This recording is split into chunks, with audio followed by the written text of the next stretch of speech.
Bonjour à tout le monde et bon dimanche. Amen. C'est toujours une joie d'être dans la présence du Seigneur, surtout de voir tous ces beaux visages. Soyez bénis. Père, nous voici devant toi à nouveau. Nous voulons nous abreuver à ta source limpide. Père, étanche notre soif ce matin. Remplis-nous, Père éternel, de ta présence, de ta sainteté, de ton amour et que nos cœurs te soient favorables pour recevoir, Père éternel, cette bonne nourriture au nom de Jésus et que nous puissions porter du fruit digne, Père éternel, mon Dieu, de ta présence et de ta gloire. Amen. Bonjour à tout le monde.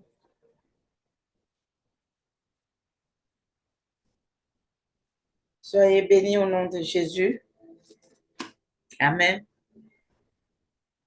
Voilà, nous allons voir ce matin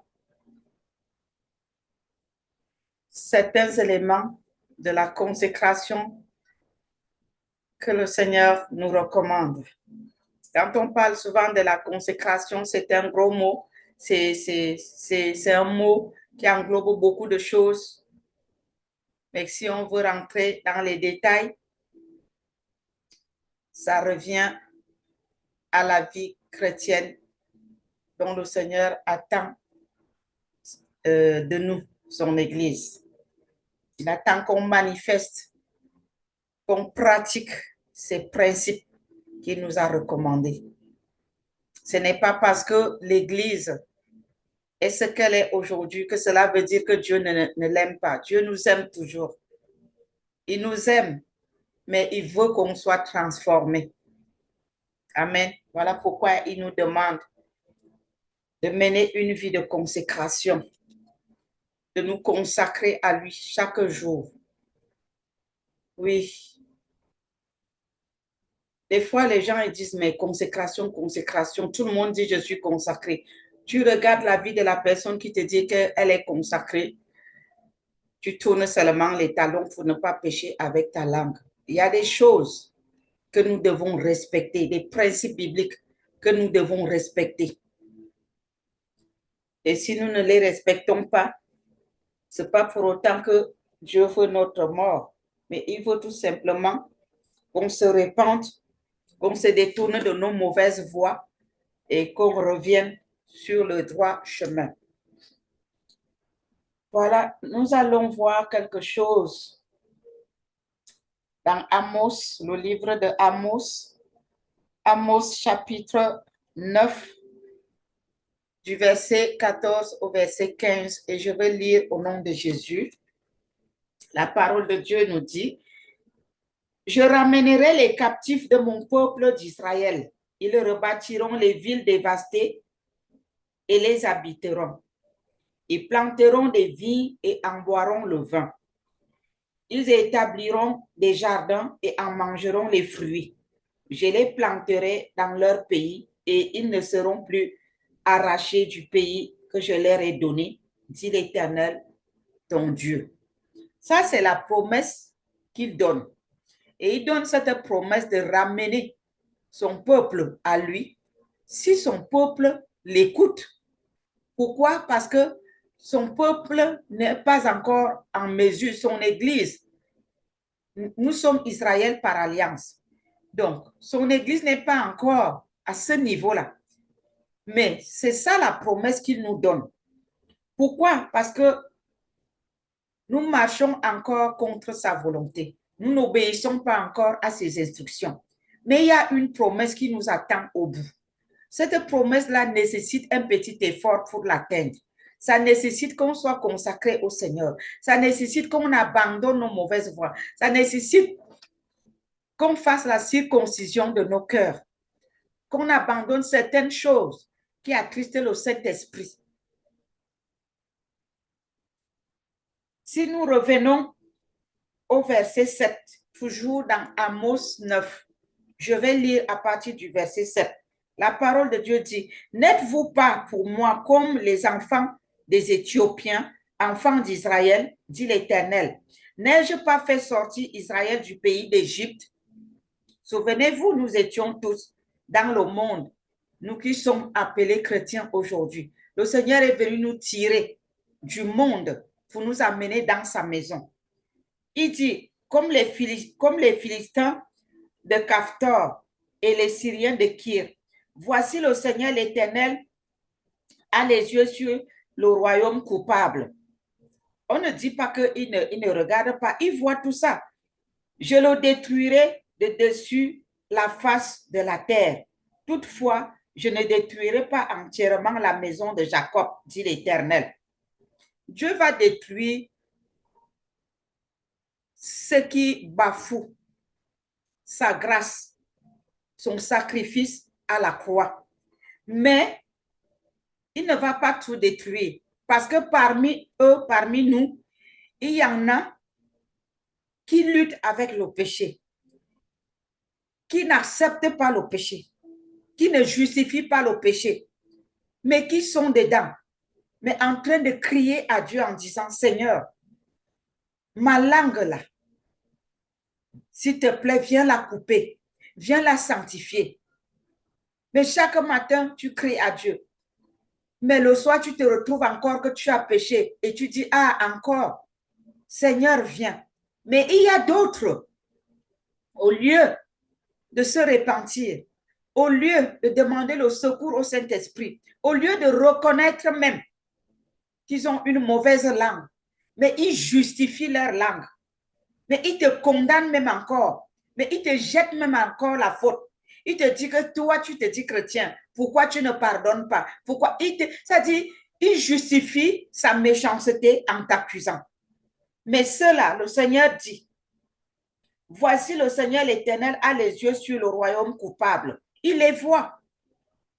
Je les détruirai de dessus la face de la terre. Toutefois, je ne détruirai pas entièrement la maison de Jacob, dit l'Éternel, car voici, je donnerai mes ordres et je secouerai la maison d'Israël parmi toutes les nations, comme on secoue avec le scribe sans qu'il tombe à terre un seul grain. Tous les pécheurs de mon peuple mourront par les péchés, par l'épée, pardon. Ceux qui disent, le malheur n'approchera pas, ne nous atteindra pas. En ce temps-là, je relèverai de sa chute la maison de David. Pourquoi il va relever de sa chute la maison de David? Parce que la maison de David se serait repentie. Parce que la maison de David reconnaîtra son péché. Dieu appelle l'Église à rentrer dans la repentance. Dieu nous appelle ses enfants à rentrer dans la repentance. Mais ceux qui résistent à cette repentance, le Seigneur, c'est lui qui le dit. Il dit qu'il les détruira entièrement. Il les détruira. On ne peut pas faire le bras de fer avec la parole de Dieu. Nous devons adhérer aux principes bibliques et non les justifier. Nous ne devons pas justifier le péché. Nous ne devons pas non plus porter des condamnations et des accusations à ceux qui veulent nous reprendre, qui veulent nous dire sortez de nos mauvaises voies. On commence à les traiter de légalistes, on commence à les traiter de ceux qui jugent les autres. Ce n'est pas question de juger, c'est question de respecter les principes bibliques. Sortons de nos mauvaises voies. Église, corps de Christ, Église, enfant de Dieu que nous sommes. L'heure est grave. Même les mondains savent que nous sommes à minuit, moins 2. L'heure est avancée. C'est le moment de laver nos robes. C'est le moment de faire, de changer de voie. Ce n'est plus le moment de justifier nos péchés. Ce n'est plus le moment. Le Seigneur va sauver la vie à ceux qui reconnaissent leurs péchés et qui pratiquent la repentance. Personne n'est parfait sur cette terre. Mais ce que le Seigneur nous recommande, c'est de reconnaître notre état, notre faiblesse devant lui et de dire, Seigneur, je ne suis pas capable, je désire changer de voie. Voilà, mon cœur est disposé, aide-moi.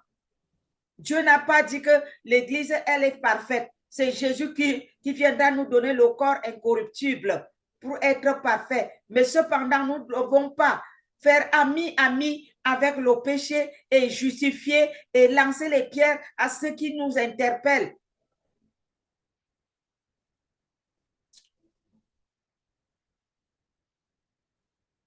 Lui-même, il dit qu'il nous ramènera de notre captivité. Il rebâtira des villes dévastées, c'est-à-dire tout ce que l'ennemi avait dévasté en nous à cause du péché. Il va le reconstruire. Voilà pourquoi il nous a conduits dans le repos. Voilà pourquoi il voudrait que toute son Église entre dans le repos. C'est dans ce repos que le Seigneur veut reconstruire son Église. C'est dans ce repos que l'Éternel, notre Dieu, veut déverser sa gloire dans chacune de nos vies. Alléluia. Israël était en train de mourir, mais Dieu l'a rendu la vie.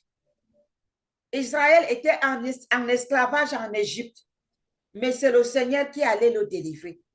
C'est la même chose que Dieu veut faire en ces derniers temps de la fin avec son Église. L'Église a tant marché courbé. L'Église a tant marché dans la souffrance, dans la tristesse, dans l'oppression.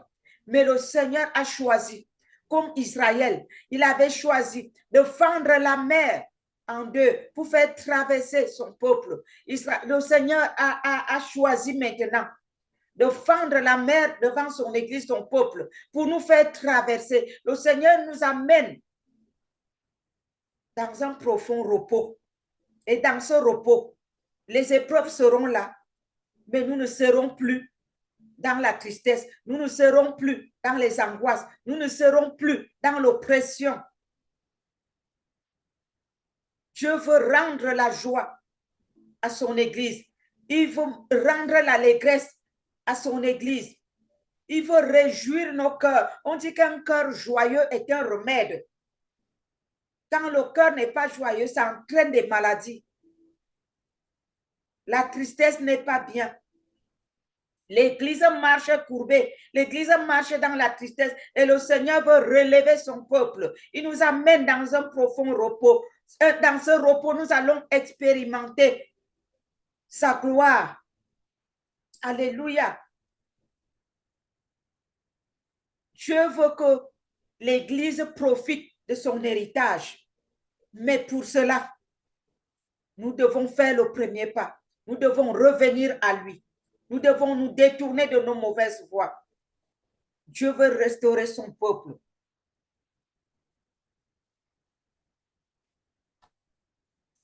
Dieu avait promis des signes et des miracles, les prodiges dans son Église. Où sont passés ces prodiges, où sont passés ces miracles? Même le plus petit des chrétiens doit être en mesure de les produire. Et c'est le moment. Le repos en question, Dieu veut oindre son peuple, tout son peuple sans exception. Il n'y aura plus que je suis archibishop, je suis apôtre, c'est moi celle qui fait des miracles. Non, dans ce repos, l'héritage qui nous avait été destiné sera manifesté. Comprenez la chose comme ça. Alléluia. Oui, c'est le message de la croix que le Seigneur nous demande d'accepter, de prêcher et d'accepter. Il ne doit pas tout simplement être prêché, mais aussi accepté. Si le message est accepté, le reste va suivre. Dans ce repos, nous allons manifester la gloire de Dieu. C'est notre héritage d'accomplir les signes et des miracles, de guérir des malades, de mener une vie glorieuse, de marcher dans la paix, dans la joie, dans l'allégresse. Jésus-Christ lui-même, il a fait des prodiges et des signes. Nous avons vu le signe de l'arc-en-ciel au ciel. Quand Dieu a dit, je ne punirai plus la terre, il a fait sortir ce signe d'arc-en-ciel qui manifeste son alliance aujourd'hui entre nous les hommes et lui.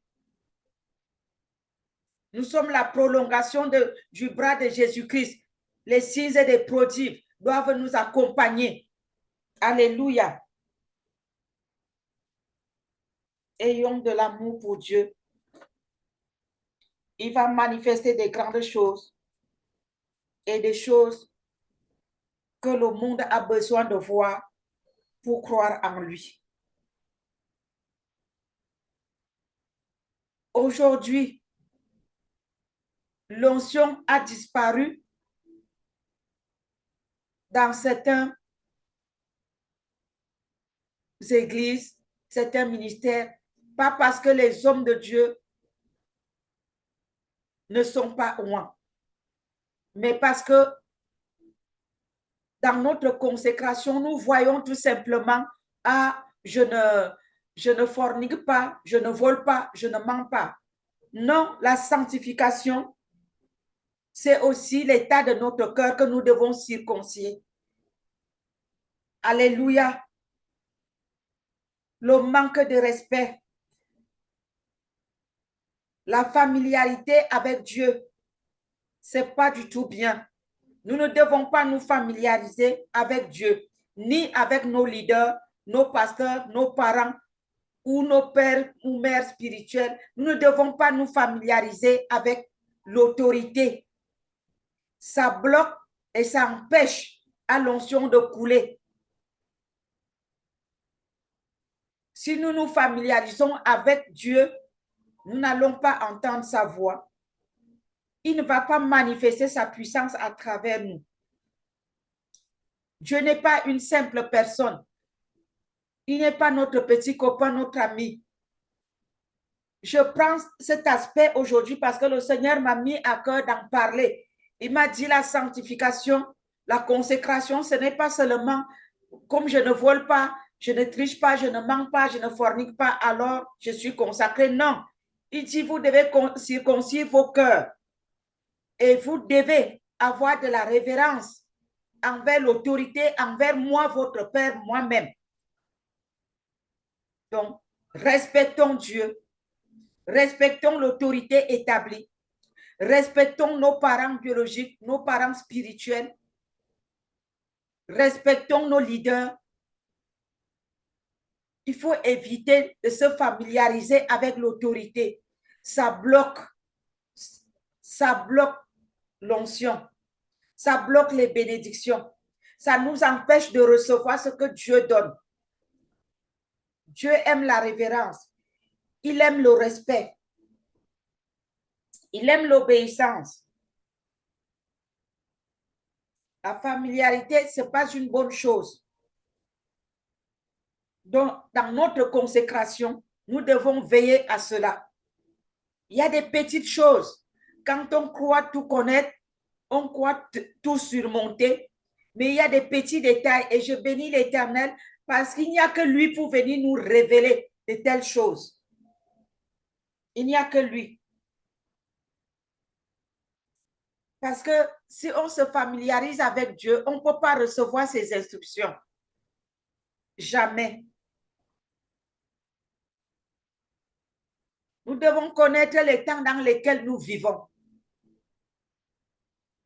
Comme je l'ai dit, même le monde sait que l'heure est avancée. Nous sommes à minuit moins 2. La nuit est avancée. Mais nous, enfants de Dieu, nous devons encore être plus vigilants parce que nous lisons les Saintes Écritures qui nous éclairent, qui nous montrent que nous devons nous sanctifier davantage. Nous devons circoncire nos cœurs. Nous devons sanctifier nos langues, nos pensées, nos yeux, nos oreilles. Nous devons connaître le temps dans lequel nous passons actuellement. Alléluia.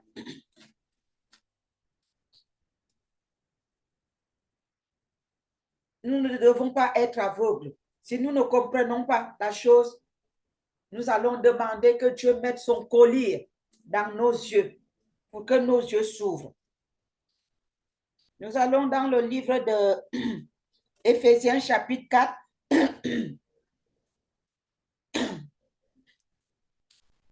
Éphésiens chapitre 4, du verset 11 au verset 13.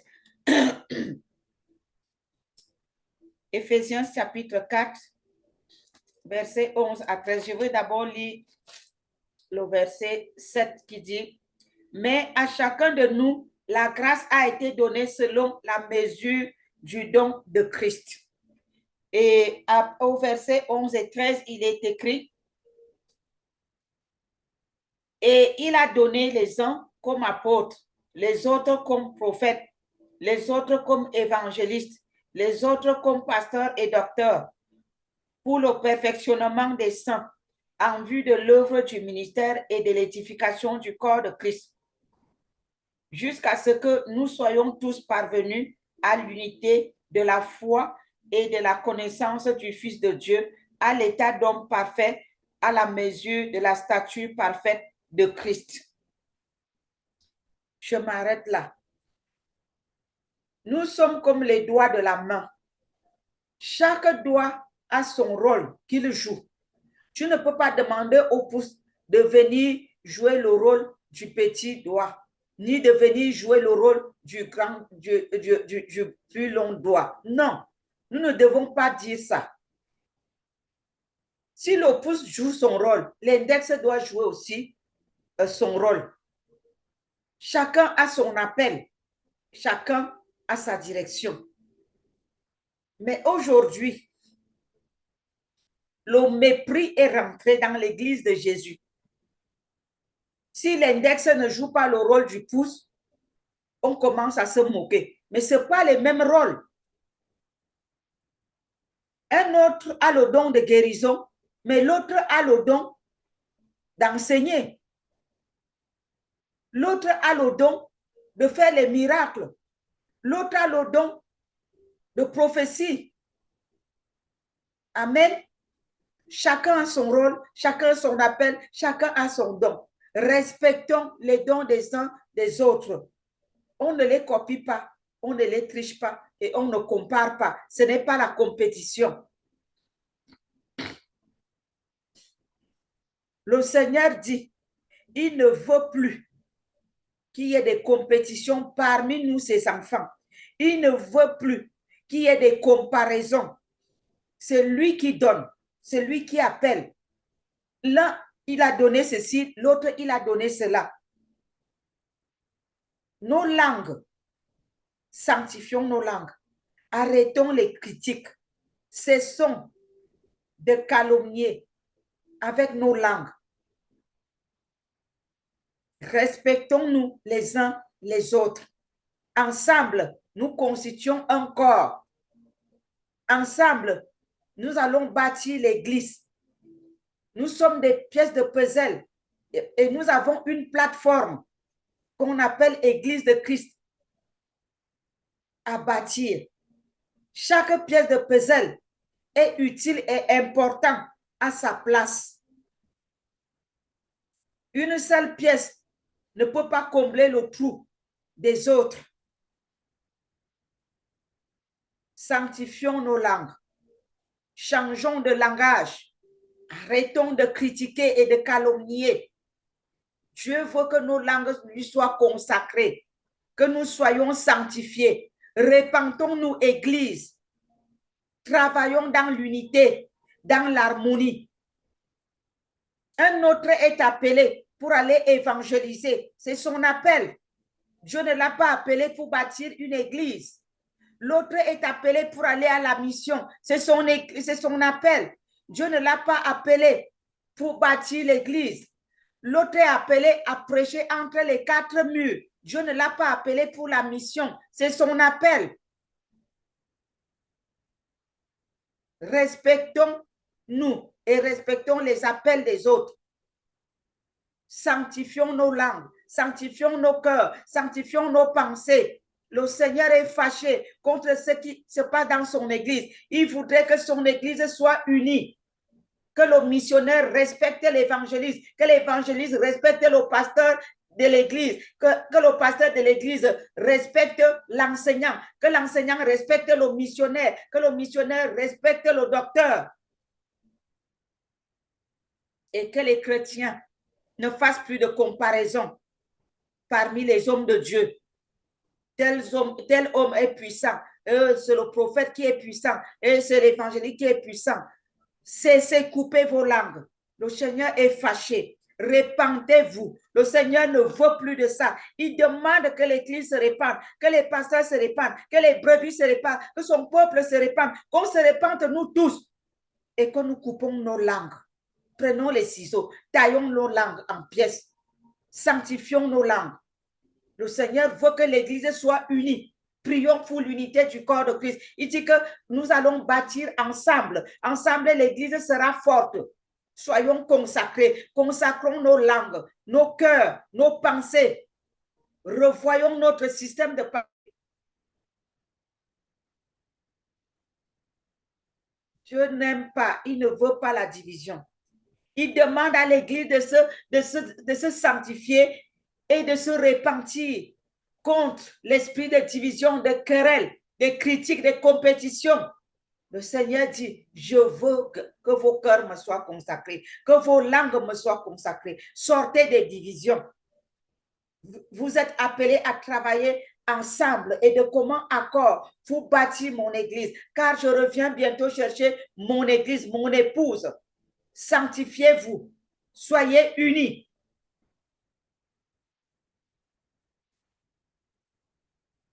Alléluia. Il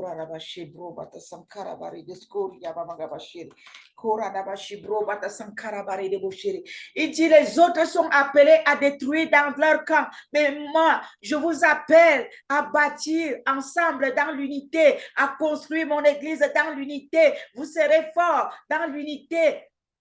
Je vous conduis dans mon repos, soyez dans l'unité. Je veux manifester ma gloire, soyez dans l'unité. Entrez en profondeur dans la consécration, dans la vie de la sanctification. Soyez unis, soyez unis.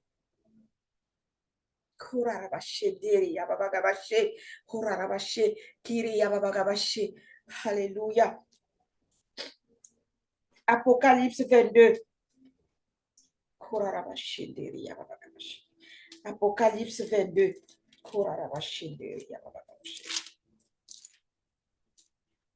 Je lis au nom de Jésus. Je lis à partir du verset 7. Et voici, je viens bientôt. C'est le Seigneur qui parle. Et voici, je viens bientôt. Heureux celui qui garde les paroles de la prophétie de ce livre. Alléluia. Et le verset 11. Que celui qui est injuste soit encore injuste. Que celui qui est souillé se souille encore. Et que le juste pratique encore la justice. Et que celui qui est saint se sanctifie encore. Verset 12. Voici, je viens bientôt, et ma rétribution est avec moi, pour rendre à chacun selon son œuvre. Je suis l'alpha et l'oméga, le premier et le dernier, le commencement et la fin. Heureux ceux qui lavent leurs robes. Heureux ceux qui lavent leurs robes. Heureux ceux qui se sanctifient. Heureux ceux qui se répandent. Heureux ceux qui reconnaissent leurs erreurs. Heureux ceux qui reconnaissent leurs péchés et qui se lavent par le sang de Jésus. Heureux ceux qui lavent leurs robes afin d'avoir droit à l'arbre de vie et d'entrer par les portes dans la ville. Dehors, les meurtriers, les chiens, les magiciens, les débauchés, les meurtriers, les idolâtres et quiconque aime et pratique le mensonge. Moi, Jésus, j'ai envoyé mon ange pour vous attester ces choses dans les églises. Je suis le rejeton et la postérité de David, l'étoile brillante du matin. Amen. Le Seigneur sonne sa trompette dans toutes les églises, dans le corps de Christ. Et il sonne encore cette trompette devant nous ce matin pour nous avertir et nous dire, coupez vos langues, sanctifiez vos langues, purifiez vos cœurs, sanctifiez vos cœurs, circoncisez vos cœurs. Sortez des critiques, sortez des calomnies, sortez des jugements. Reconnaissez vos péchés, reconnaissez vos erreurs, sanctifiez-vous. Demandez pardon, sanctifiez-vous par le sang de Jésus. Il dit, soyez dans l'unité, Sortez de la compétition. Sortez des divisions. Sortez des querelles. Sortez des jugements. Soyez unis, Église. Soyez unis, Église. Soyez unis. Le Seigneur revient bientôt. Je veux une Église qui marche dans la crainte, dans la consécration totale. Une Église qui marche dans l'amour. Une Église qui va manifester sa gloire. C'est nous, son peuple, qui bloquons la manifestation de cette gloire dans l'Église. Mais dans le repos qui nous amène, nous sommes obligés de nous sanctifier, de couper nos langues, de changer notre mentalité. Parce que lui, il veut faire sa chose. Celui qui aura le cou raide, il va le briser en deux. Parce que là, il ne nous supplie plus. Parce que lui, il veut accomplir sa parole. Il veut amener sa parole à l'accomplissement. Il voudrait amener ses promesses à l'accomplissement, dont il ne demande plus notre avis.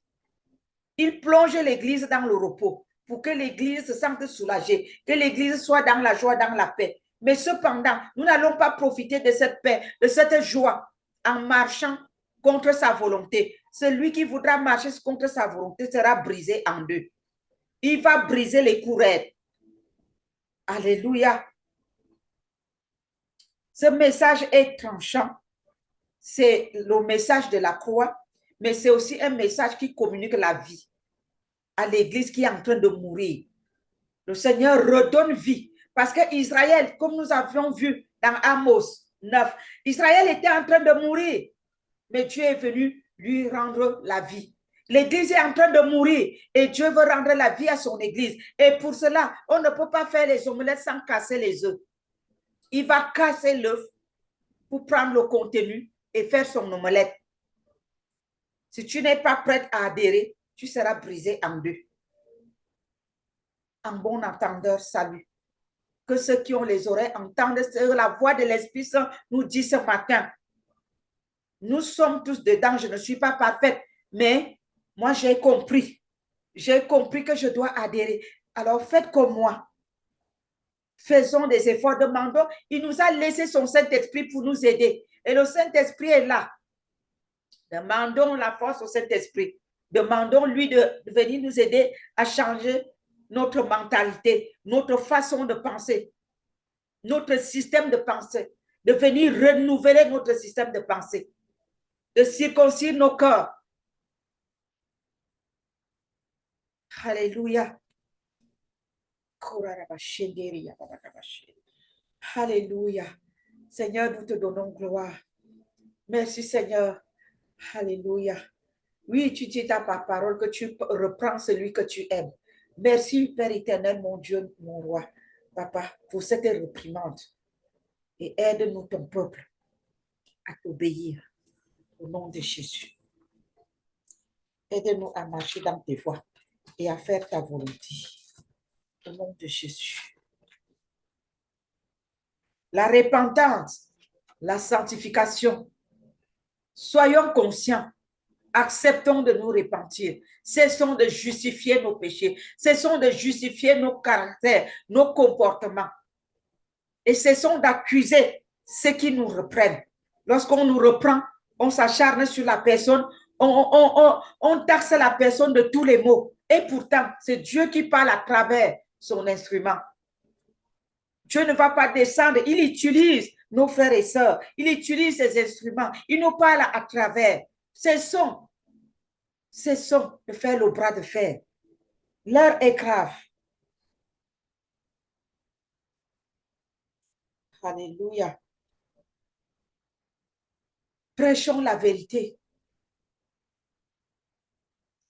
Chers serviteurs, chers servants de Dieu, hommes de Dieu, femmes de Dieu, le Seigneur nous dit de prêcher le message de la croix, de prêcher le message de la vérité.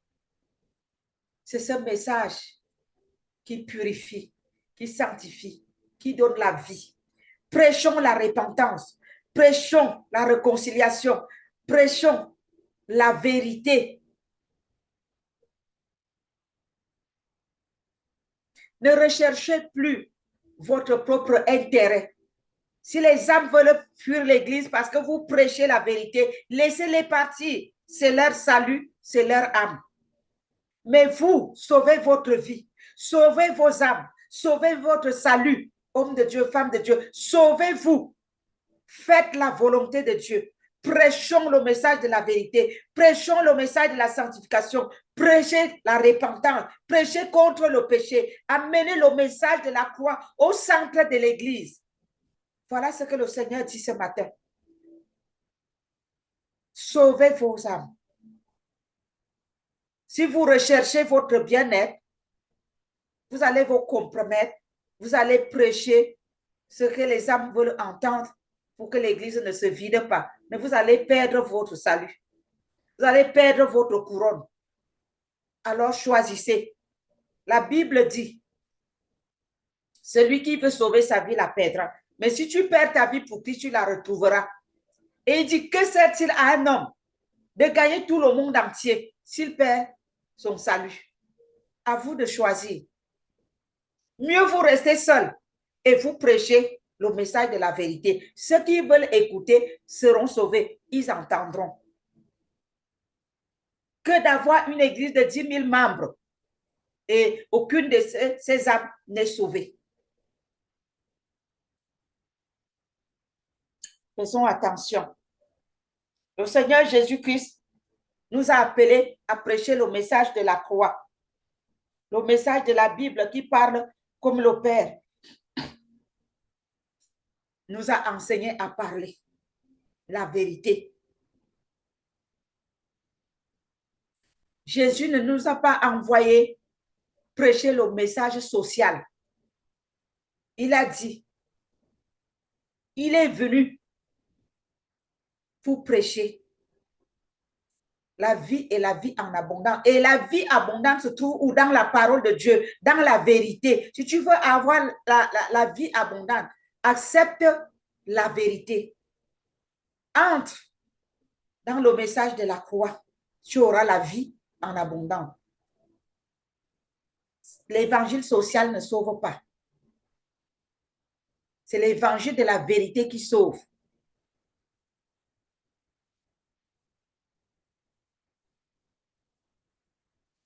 Nous devons prêcher comme Jésus-Christ. Jean est venu. Il a prêché le message de la repentance.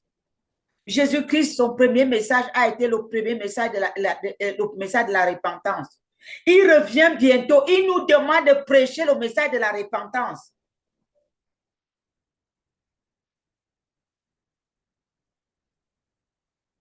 Que les gens acceptent ou pas, faites votre part. Si vous êtes venu pour prêcher pour chercher la popularité en prêchant le message qui fait du bien à l'âme, sachez que vous allez perdre votre salut. Mais si vous êtes de Jésus-Christ, faites sa volonté, prêchez le message de la croix. Et si vous êtes enfant de Dieu, quel que soit là où vous êtes, acceptez ce message de la croix. Acceptez de vous repentir. Acceptez de vous sanctifier. Acceptez de sortir de votre ancienne manière de marcher. Sortez de vos mauvaises voies et entrez dans la nouvelle voie que le Seigneur a tracée au-devant de nous. Ce chemin que nulle bête féroce n'y passera, sauf les élus. Choisis ce chemin ce matin, enfant de Dieu, mon frère, ma soeur. Choisis le chemin de la sanctification, de l'obéissance, de la soumission. Humilie-toi et accepte la vérité. C'est la vérité qui libère. C'est la vérité qui sauve. La Bible dit, tu connaîtras la vérité et la vérité t'affranchira. Enfants de Dieu, soyons affranchis par la vérité. On ne peut pas être affranchi sans la vérité. L'évangile social n'affranchit pas. Non. Vis ta vie, tu iras au ciel. Ah, Jésus nous aime. Même si tu pêches, il nous aime. Il a déjà tout accompli. Ça ne sauve pas. Ça ne sauve pas. Seigneur, je prie que toi-même tu parles à ton peuple, que tu ouvres leur entendement. Tu as parlé à travers ma bouche. Tout ce que tu m'as donné à dire, je l'ai libéré. Seigneur, prépare les cœurs qui vont écouter ce message. Que le Saint-Esprit touche les vies, touche les cœurs, transforme leur système de pensée. Et que, Père éternel, mon Dieu, mon roi, ton peuple marche dans la crainte et le tremblement de ton Saint-Nom. Marche dans l'obéissance, la soumission, le respect, Père éternel, mon Dieu, à ton autorité. Car tu as demandé que nous ne devons pas nous familiariser à ton nom, ni à nos leaders, ni à nos parents spirituels.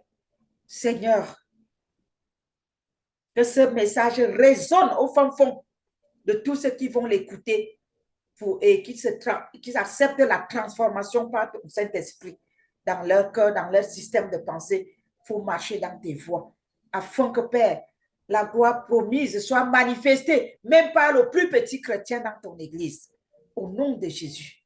Merci, Père, parce que tu nous as plongé dans un grand repos, un repos profond. Mais nous voulons maintenant passer à l'autre étape, celle de manifester ta gloire, ta puissance, et voir les signes et les prodiges se produire au milieu de nous. Par ton peuple, ton Église, ton épouse. Alléluia. Reçois toute la gloire. Bénis mes frères, bénis mes sœurs, bénis tes serviteurs et servantes, Père éternel, mon Dieu, qui libèrent le message des temps de la fin, le message de la vérité, le message de la croix, qui marche sans compromission. Bénis leur ministère, bénis leurs églises, bénis leurs familles, bénis ton peuple qui te craint et qui te recherche en esprit et en vérité, qui cherche, Père éternel, à s'améliorer. Touche les cœurs de ceux qui ne te connaissent pas encore, qui résistent, et ramène-les, Père, à te comprendre, à te connaître, à te rencontrer et à changer de voie au nom de Jésus-Christ. Amen. Soyez bénis. Alléluia. Dieu nous aime, c'est pour cela qu'il nous reprend aussi. Amen. Réjouissons-nous. S'il ne nous aimait pas, il ne nous aurait jamais repris. Que la gloire de Dieu soit sur chacun d'entre vous. Soyez bénis et bonne semaine. Amen.